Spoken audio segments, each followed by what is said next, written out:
বন্ধুরা সবাই কেমন আছো? সম্পা রান্নাঘরে সবাইকে স্বাগত। আজকে আমি কুলের আচার বানিয়েছি। কিভাবে বানিয়েছি চলুন দেখে নেওয়া যাক। পুরো ভিডিওটা দেখার অনুরোধ রইল। বন্ধুরা দেখুন, কুল গাছ থেকে কুল পেড়ে নিচ্ছি। আজকে আমি কুলের আচার বানাবো, তার জন্য কুলটাকে ধুয়ে রোদে দিয়ে দেব। কুলটাকে ভালো করে জল দিয়ে ধুয়ে নেব। গাছে টোকো কুল হয়েছিল আমাদের, গাছ থেকে কুল পেড়ে নিয়ে চলে এসেছি। আমি কুলটাকে ভালো করে ধুয়ে নেব, ঝুড়িতে ঢেলে নিচ্ছি।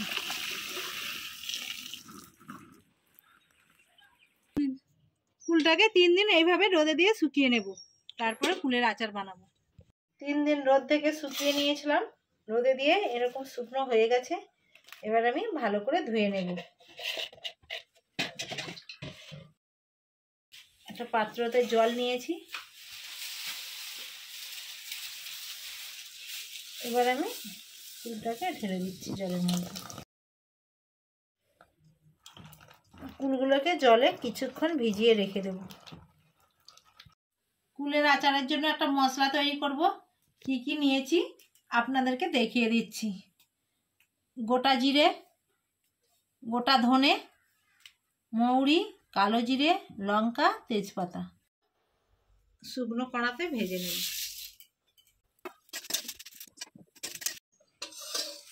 মশলা থেকে একটা খুব সুন্দর গন্ধ বেরিয়েছে।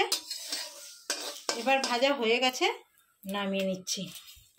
ঠান্ডা হয়ে গেলে মশলাটাকে মিক্সিতে গুঁড়ো করে নেব। 1 চা চামচ পরিমাণে আমি সরিষার তেল দিয়ে দিচ্ছি। 5 ফোড়ন দিয়ে দিচ্ছি। 2টো শুকনো লঙ্কা দিয়ে দিচ্ছি।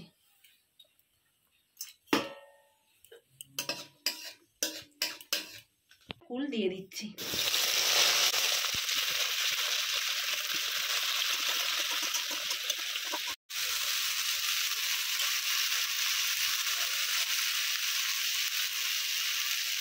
গুড়ের আচারটা গুড় দিয়েই তৈরি করলে ভালো হয়, তাই জন্য আমি 500 গ্রাম গুড় নিয়েছি। গুড়টা ছেঁকে ছাঁকনির সাহায্যে ছেঁকে দিয়ে দিচ্ছি।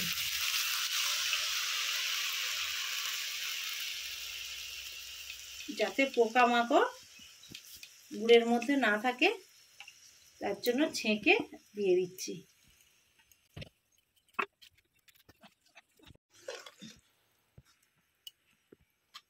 দেখুন বন্ধুরা, গুড়টা ছেঁকে নিয়েছি। এবার আমি কুলের আচারটাকে ফুটিয়ে ফুটিয়ে গাঢ় করে নেব।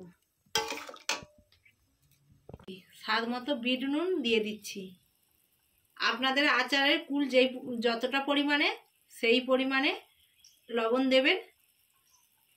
আমি বিট নুন দিয়ে দিচ্ছি স্বাদ মতো। আমি 500 গ্রাম নিয়েছি, সেই স্বাদ অনুযায়ী বিট নুন দিয়ে দিলাম। আপনারা চাইলে এমনি লবণও দিতে পারেন বা বিট নুনও দিতে পারেন।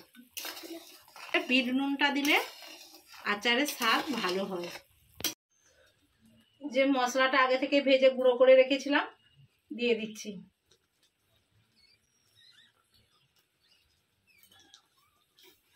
দু চামচ পরিমাণে আমি মশলাটা দিয়ে দিয়েছি। আপনাদের আচার যেই পরিমাণে, আপনারা সেই পরিমাণে মশলা তৈরি করে নেবেন। মশলাটা দিয়েছি, 1-2 বার এইভাবে নেড়ে নেব। একটা কুলের আচারের খুব সুন্দর গন্ধ বেরিয়েছে। আচারটা আমার তৈরি হয়ে গেছে। এবার আমি নামিয়ে নিচ্ছি।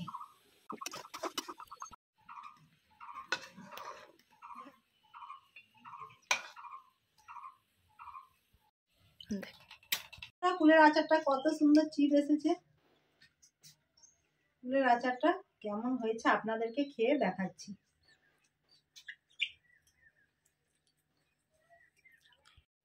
কুলের আচারটা কেমন হয়েছে আপনারা কমেন্ট করে জানাবেন আমাকে।